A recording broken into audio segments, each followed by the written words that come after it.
Well, hi. Hey, good morning. Thanks for joining me once again. Last video ended in a pretty interesting situation, and as I was putting it together just before posting it last night, and I don't watch my videos entirely. Well, actually, once in a while I do. I get I get fascinated by watching myself, believe it or not, once in a while. But in any case, I do have to take a peek at them as I concatenate the various video segments I shoot in my shop. It forces me to look through the video a fair bit and that. And right at the end of the last video, it's something that happens all the time in here, and I hope you understand that. Sometimes what I say and what I'm thinking aren't quite in sync. So right at the end of the video, as I was connecting two, I got a little bit of a better camera angle here. I was connecting the two power wires that just over here out of view, in fact, to the amplifier, where I was feeding in partial power one way on one wire, a black wire, and then partial power on a gray wire, and in both cases there was no heavy draw of current. And then when I hooked up both wires, we saw the heavy current, and then I immediately commented, well, we know which wire it is now. And then that was kind of the end of the video. What was really going on in my head was, oh my gosh, you need both wires connected in order to establish the circuit voltages and whatnot that result in the overload. That kind of suggests to me this is not really a short circuit kind of problem. I mean, it may be a minor problem of a short circuit type, but that's not where the power is going. When I finished yesterday, and again, another thing I didn't think I really said, maybe I did, but certainly in my head, this thing is supposed to run with, I don't know, 20 watts altogether, something of that sort, 20 watts of dissipation. On full power, it's dissipating 60 watts. So that's like 40 watts being dissipated by this somehow without smoke coming out of it. Now, I'm sure if you take any one of these components, any one of them, a shorted capacitor, if that would be the case, resistor that's in trouble of some sort, or a transistor, which is most likely the problem, and you try to dissipate, even 20 watts out of one of these things, it will smoke almost instantly. That hasn't happened here, though. So how do you manage to dissipate all that power? Some of it, yeah, it's generating heat in the transformer, and a little bit here and there, but the bulk of it, where is it? It's not showing up. Now, I was thinking of getting out my temperature gun here, my thermal gun, and kind of looking, and I'll probably do that in the end too. But it can't be the case that one component is frying up here and everything else is okay. So what that leads me to think is that what's happening is the dissipation is distributed over something that can take the heat. And the one thing in this amplifier that can take some heat are the output transistors. So, okay, so my new theory, and thank you for a few emails I got, basically expressing the same theory, that there's an upset in one of these two amplifiers, probably this one. It may even start with transistor number 4, where the upset starts.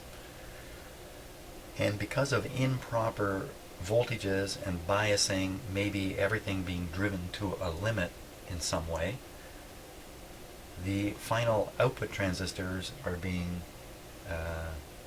how can I say, run wide open. Now, these are push-pull, so run wide open, I don't know what to think of that. Maybe one of the output transistors is running wide open, but that would make it very hot, and we should find it pretty quick. In fact, I would almost bet if that were the case, I would have found it just by poking around here. I would have found it by surprise along the way. So that's what we're going to do here. We're going to start this thing up, going to run it on restricted power, going to have it going with both power wires connected into the circuit over here, and see what gets hot, and try to get some more observations out of the heat thing. Now, what's going on with this transistor 4? I don't really know. I don't know. So I think we're still trying to basically gather more information to help focus down on what the problem is. At least I know it's not the power supply itself. Okay, I think my head is clear. Clear enough to, let's see, I'm on my second cup of coffee. That's good. So we'll turn this guy on now. And I'll just start kind of looking for some heat in it. What's the ambient temperature down here? 19 degrees C. 20. 21. So, you know, very low 20s. Yeah, you can actually read that, can't you? Yeah. 30. Okay. Now, if something were on its way to burning out, it would have burned out long ago, I'm sure, because this thing has been tried, plugged in the wall, straight power, full blast. It's probably been run for minutes at a time by the owner and by a previous repair shop that did some work on this. So if something was going to burn right out, it's gone already. So I'm not afraid. So the reason I'm saying that is, I also notice sometimes I stop short of actually saying why it is I'm saying what I'm saying when I do these videos. So the reason I'm saying that is I should not be concerned about operating it at this point. Okay, let's not be concerned. Let's just turn it on here. Gun ready. Oh, I'm going to make sure these wires are connected. You know, there's another element here that I hadn't taken proper care of, and that is the grounding of this board. Because I lifted it, when I lifted it and took the screw out, I actually removed the chassis ground connection, let me call it that. So I'm just going to imitate it with a clip lead underneath here. Let's take a little look here. Yeah, there's a big grounding strip, as is so common with these boards, running around the outside of it.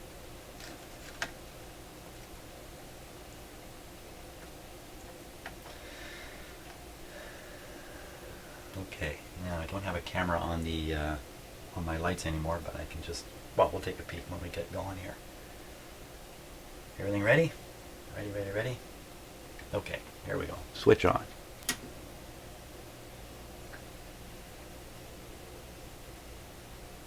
Nothing whatsoever. Wait a minute. This is not the proper... Okay, so I had this happen last time I was doing the testing. It seemed like maybe I hadn't made a proper clip over here. Proper clipping of the wire. You know, I could solder these two wires. Well, I don't think I want to solder them on. Let me fiddle with these clips, but I'm going to turn the power off here.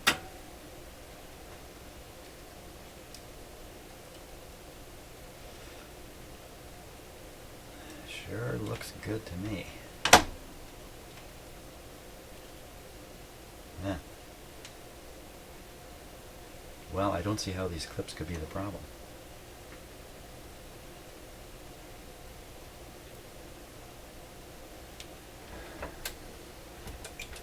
Get my voltmeter ready here, and we go again. That got it. So it must have been the clips. Okay. Also, I don't like that splashing sound either. So right away on the output transistors. 23, I'm on the back side of them right now. 23, 22 actually. 22, 21. Nothing happening in those transistors. Nothing at all. So my, oh, wait a minute. 23, I thought I saw a 31 there.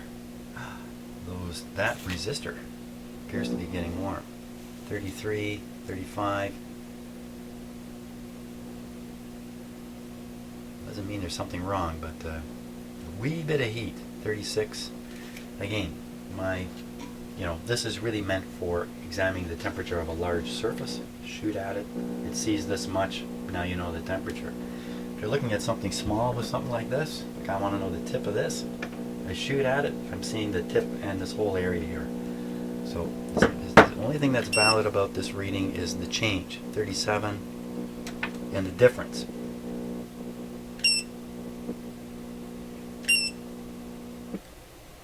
Oh, okay, it's got to be one of these wires.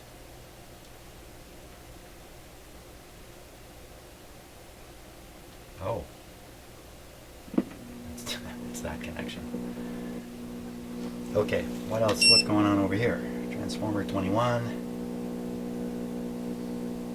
Nothing going on, just this, oh, 25, 28, yeah, coming from the diodes here. Just scan down the board.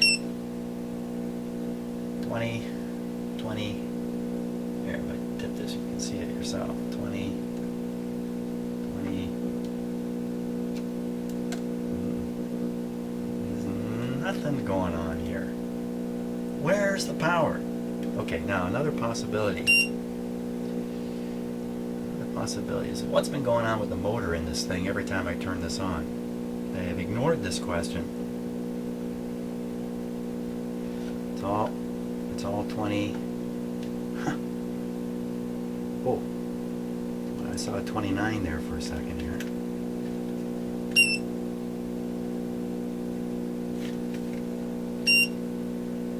$23. I thought I saw a 29.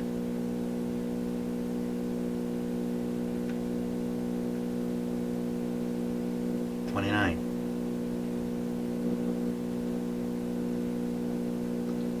$30. Okay. Well, I'm not exactly sure what I'm seeing there. How about this end? There's something warm down here too. 21, 21, 21. Everything's... It's funny, the board I think has a problem on it. It is not getting warm anywhere. The board I think is okay. I'm just assuming it's okay. It's getting warm. 21, 21, 24. That's because I hit that resistor again. Let's flip this.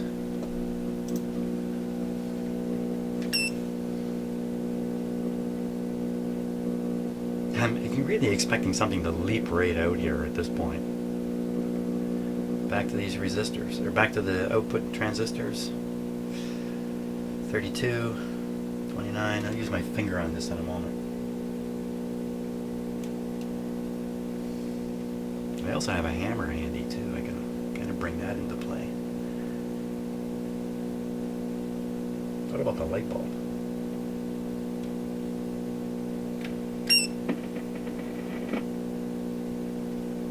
Funny, that light bulb, see that light bulb, we know it's got to be kind of warm. It's only coming up at 33. Okay, finger testing time. Hot.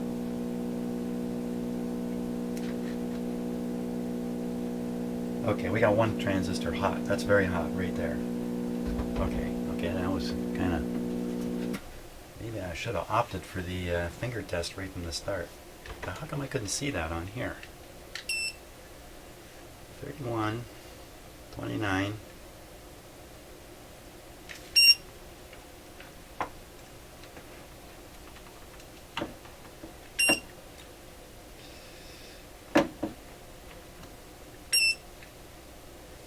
Really?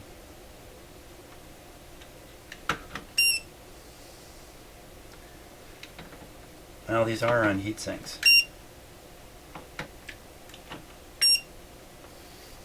25 now. Yeah, the heat has actually flowed away from it quite quickly. Okay, so we got something. Anyway. We got one transistor running hot. Now, who's connected to what back here? These transistors. I could assume these two must go with this board and these two must go with that board, but those kinds of assumptions usually turn out wrong. So just looking at the wiring, where it's leaving from the transistors. Yeah, it's pretty clear. It's pretty clear. These two transistors are wired into this board, and these two are wired into this board.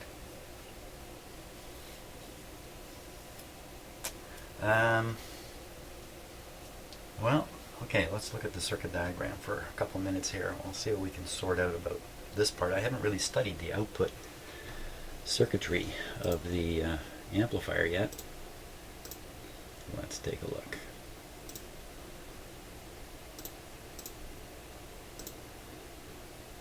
Okay, so we're looking in this area here. These two transistors are actually from the other channel, so this schematic is just showing one channel.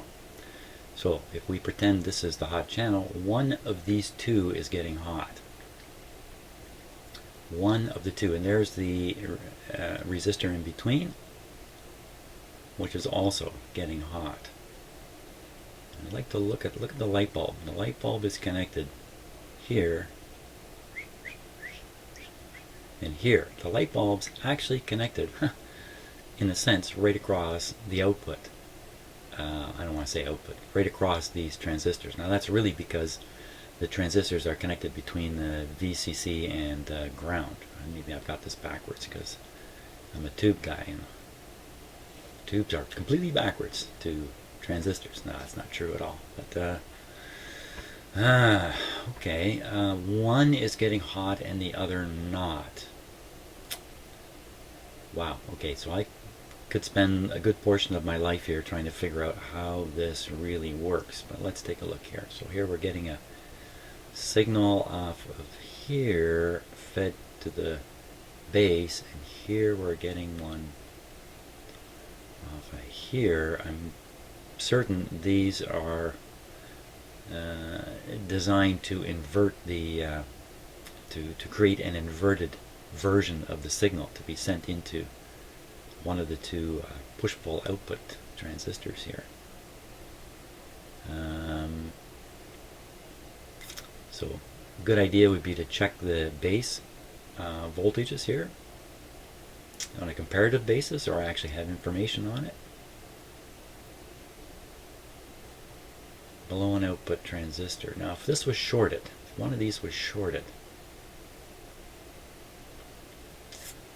again, I'd have to sit here and study this for ages to try to figure out exactly why. I mean, the short answer is the short answer. That's my best pun of the day already. If one of these was a dead short, the other one would get hot. Hey, that's kind of interesting. That's kind of interesting. Didn't I check these transistors? And I probably did it wrong. Yeah, let's just look and see if we can spot a short in one of these. I mean, the classic failure mode of an amplifier like this is a blown output transistor followed closely by a blown driver transistor. And this is the most common failure mode of these kinds of things, because just like in tube stuff, just like in everything, the things that work hard and get hot burn out young. Oh, I better not work so hard. Keep my cool here. Okay, back we go. Back we go. Back we go. To here. Now, I was doing some earlier transistor testing. I'd kind of forgotten I have a transistor test setting. Let's go to the other camera here, if you like, or a diode checker on my meter, and I was using the ohm meter part trying to do transformer tests. I kind of mucked it all up doing that. Okay, so we're going to check for shorts of these two transistors. Okay, first,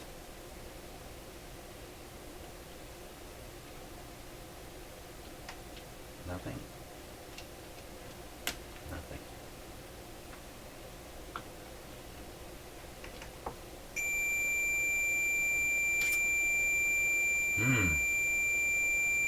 This is the hot one.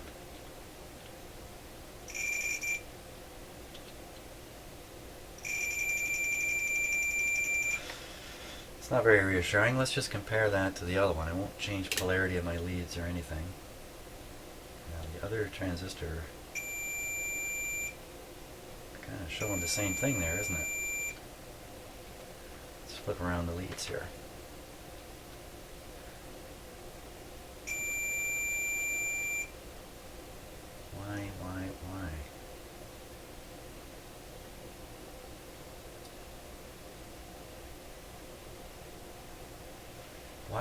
Why? I'm going to have to stop and read up on these transistors, figure out base emitter collector. These are all bizarre readings here.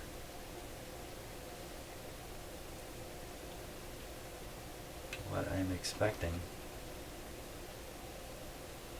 to see something like 750 on here.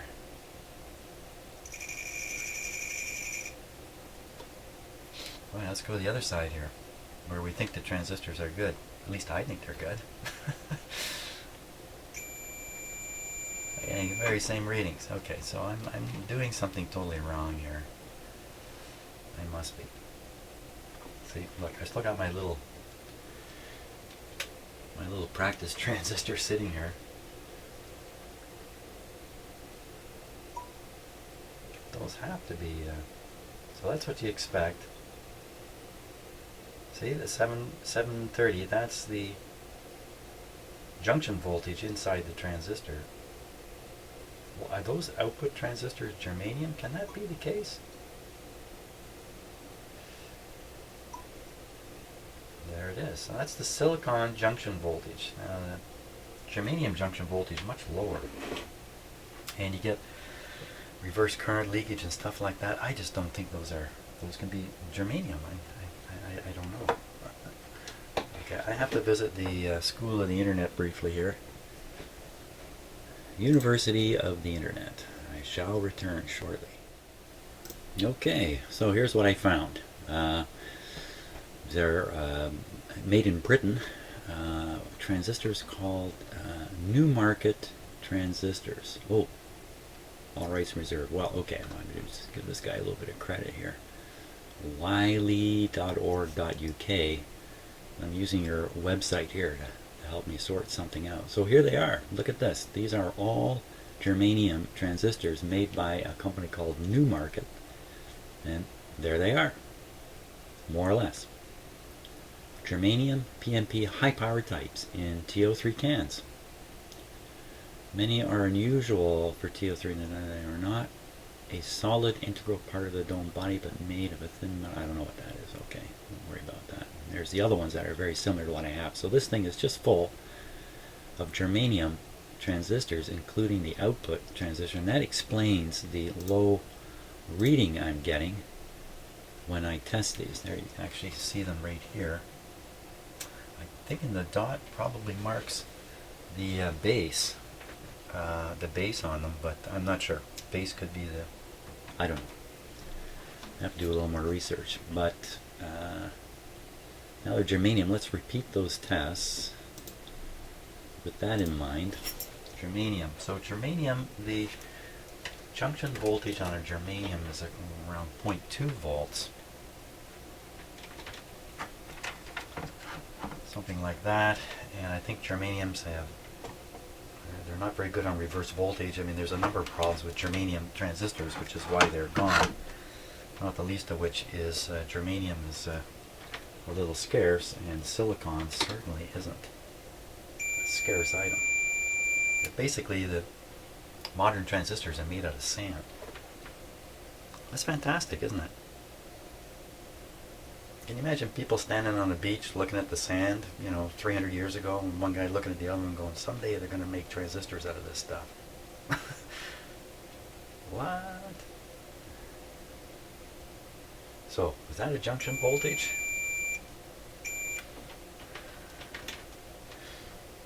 On a comparative testing basis. Okay, so we're getting open that way. Let's go this one. Switch it around. It's not a 0. I'm really looking for a 0. That almost sounded like a transistor turning on, didn't it? Slowly turning on.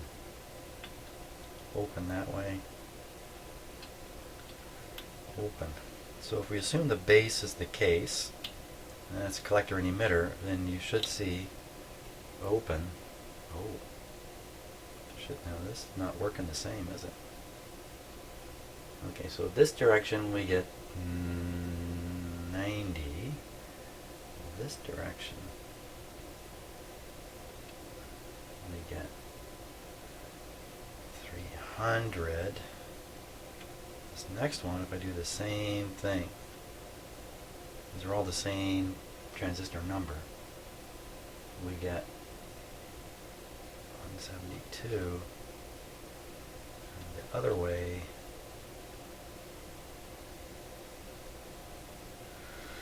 Well, those two don't seem to test the same. Well, let me try these two here. Again, just go pin to pin here, which I think is collector to emitter.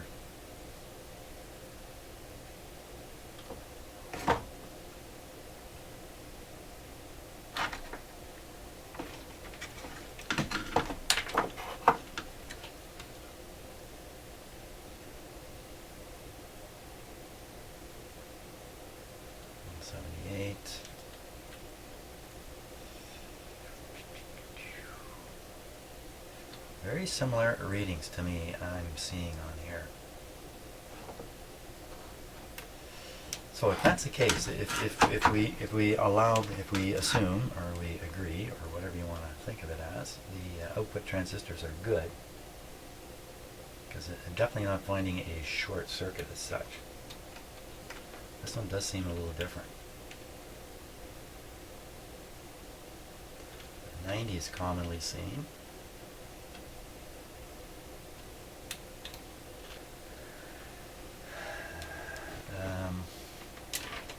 If we assume the output transistors are good, then we would move back one step. And okay, I'm just thinking of a few other things I could do here. I could try to operate one board at a time and verify that for sure the short is going through one board. Why would I bother doing that when I found one transistor hotter than the rest, significantly hotter, clearly hotter than the rest, indicating this board's the bad guy? Okay, yeah, I don't think I'm going to bother doing that. It's a little bit of a headache to have two boards floating around, probably introduce more trouble than benefit. So if this guy's bad, then it's got to be, it doesn't have to be, but I would suspect it's the driver, one of the driver transistors. I think we've got the last three here. One of these is the inverter, the other one is the non-inverter, and one of them is driving these two, and then these two are driving these two. So we'd expect to have trouble right up in here.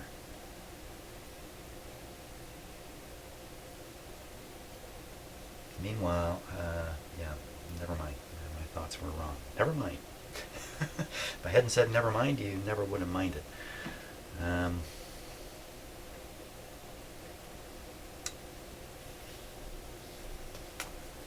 Well, I'm going to have to lift this board up, aren't I? Because I'm going to have to test from underneath, because they've been very careful with the building of this amplifier, and they've spaghettied up all the transistor leads.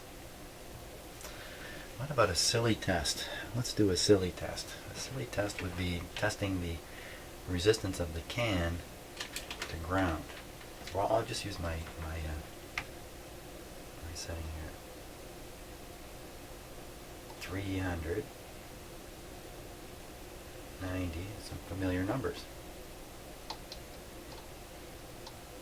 Nothing. And we'll do his brother over here. Nothing.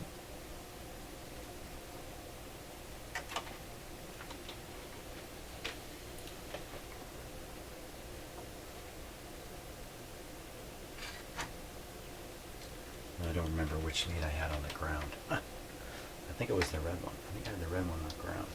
Nothing. Something. Something. Red one on the ground.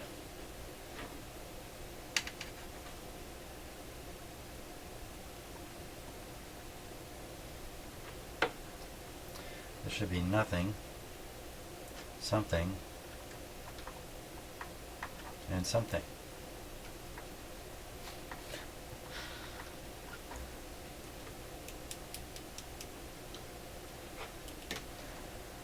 Maybe I'm not making contact with the ground here properly.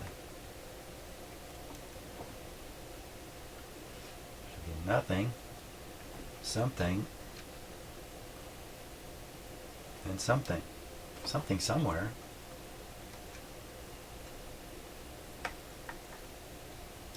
What is going on now? My gosh, I should tell you. You know what? I just realized that I often think about doing this work like putting a puzzle together, but nobody gives you the pieces. You have to go find the pieces of the puzzle. And what I've just realized is that in the box, in the place you're looking for all the pieces, are a whole bunch of pieces to some other puzzle, which if you get a hold of and try to fit it into your puzzle, you're going to have a pretty ugly looking puzzle. What's going on here then? Okay, I'll put the negative one on ground here just to add to the confusion. And what do we get? There's the 90. Get something on every one of these, except that one. Oh, nothing on here. Oh. Oh, isn't that interesting? I think that's interesting. So I get nothing on any cans.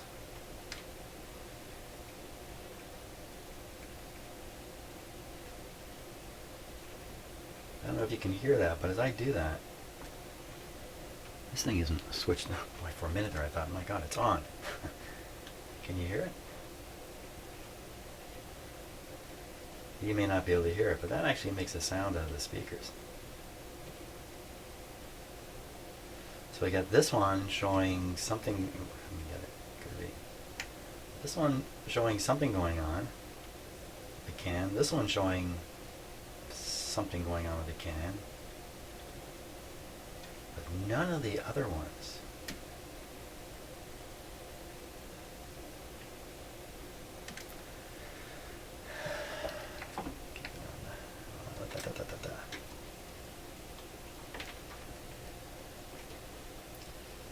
I just found two bad transistors this way. There's shorts inside them. They would get hot, I would think. So none of these other ones are doing anything.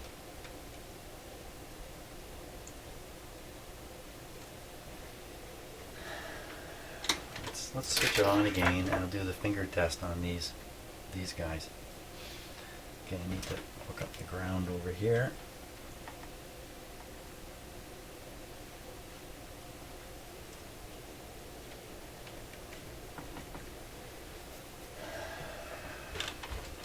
Just take a look and make sure these leads are nowhere. Ready on this, and no, I'm ready on my finger. Finger and the thermometer. I also have a thermocouple. I could touch the things, but that's really problematic with. Here we go. Come on, where are you? Okay. Maybe I should solder this wire back.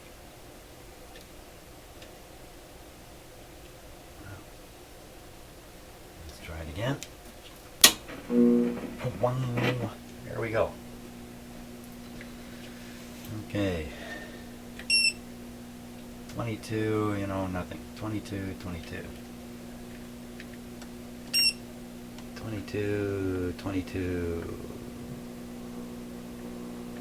22. She's really humming now.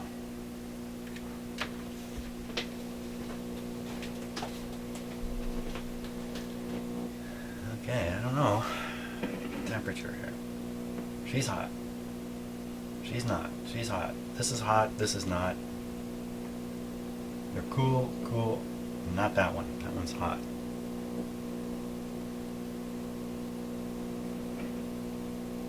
It's a good way to get burned, but I tested it first with the. There's a little, you know, a little point of heat. By the time you feel it, you're burned. Cold as can be. Ice cold. Ice cold, like these are really cold. Like cold as this.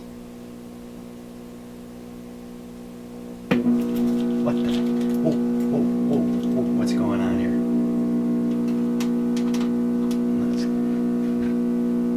Okay, and there you are. Another great session here in my shop. What happened there?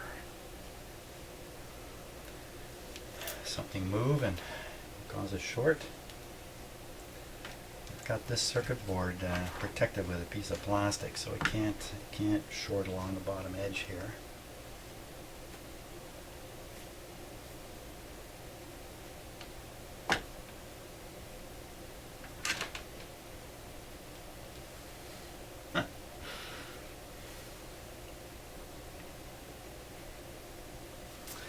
Yeah, I'm starting to just sit quietly and think, so usually that's a good time to stop the video. Put this on resistance. Why am I doing this? Because I don't know what else to do. That's pretty much a short.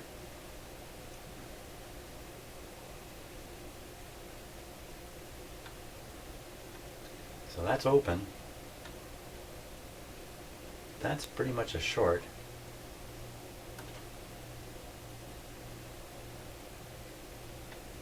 There's something going on there. That's kind of weird. Hey, where'd it go? It was reading and then it stopped. This is the one I was poking when the changed.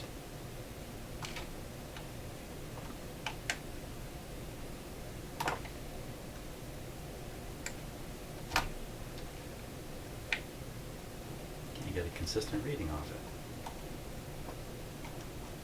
Back to this one.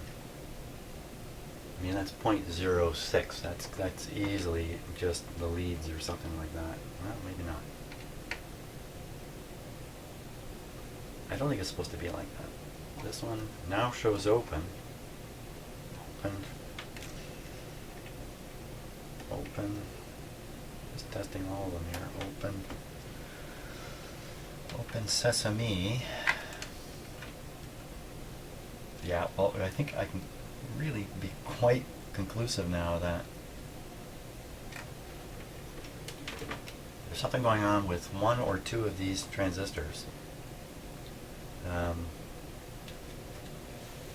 Since it's the can, it's got to be the transistor itself. It's developed an internal short or something like that. Oddly enough, up until today, I've been focused way over here on a different transistor entirely. Now this could still be a problem because we got a lot of things going on here. First, we've got a powerful hum. I'm going to guess it's coming because we're drawing down the power supply beyond the point where it's designed to filter successfully. So we're drawing so much power to the power supply, it's coming with a hum. That's my theory on that. That can maybe be caused by this problem. Too much current being pulled out, hum. Not really because there's something wrong in the power supply, it's because we're just drawing too much out of it. Meanwhile, the distortion is another entire factor happening on this board related to this transistor over here. So we could be looking at 2 or 3 failed transistors, and there's a chance this output transistor is shot. And in fact, because I don't know which transistors were operating when we were listening to the distorted sound. I don't know if it's here. Oh, it should be here, should be here. Should be here. Okay, so just to recap, something wrong here, probably a transistor. Something wrong here, probably a transistor. And that's the end of the story at this point. You know, I don't have any of these transistors. They're not cheap, but they're not going to break the bank to buy them. But I think I'm on my way to doing that. I guess before doing that, I could extract these from the board, the ones I'm suspicious about, and then properly test them. I mean, I think I even have maybe not. Yeah, down here. Got a, well, this is probably not meant for germanium. This is probably meant for silicon only. Don't know. Don't know lots of stuff here, but that's where the fun is, you know? If I knew everything, honestly, if I knew everything, if doing this was like scratching the back of my hand, I wouldn't do it anymore, because where would the fun be? The fun, I think, for me, the fun is the discovery. The fun is the journey along the way. The challenge is to keep pushing forward even when you really sense you don't have a clue what is going on. Just to keep pushing forward, waiting for those proper puzzle pieces to show up so you can start getting an idea of what's going on. I think we're right on the verge here. But then, another thing about this kind of work is you can spend, like a lot of things, you can spend hours and hours, 1 minute from solving this. Let's think about that for a minute. Just a minute. Okay, we'll see you on the next video. Thanks so much for watching, and good luck to me.